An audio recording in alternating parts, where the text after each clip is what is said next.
let's talk about the Fed and the chair, Janet Yellen.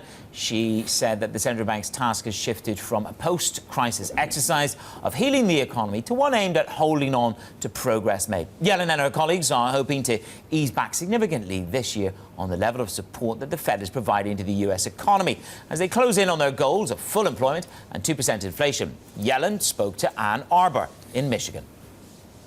With the economy operating close to our objectives, what we want to make sure of is that we sustain the progress that we have achieved, and that the appropriate stance of policy now is something closer to, let me call it, neutral.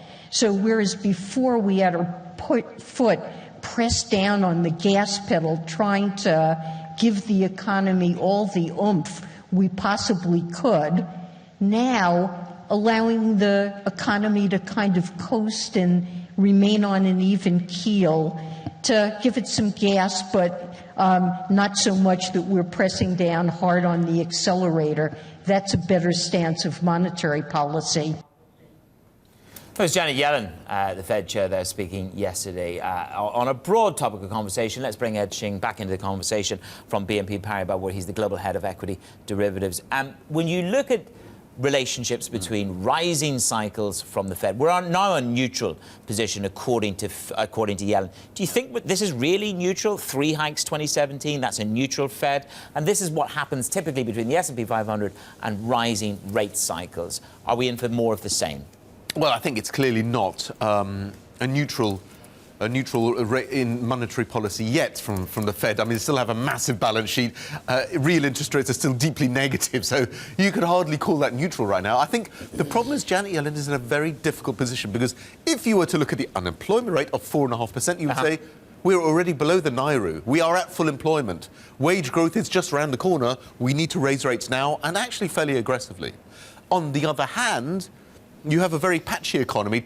The Trump reflation trade may be not coming through, so the growth impulse from the new administration not coming through as quickly, perhaps, as expected.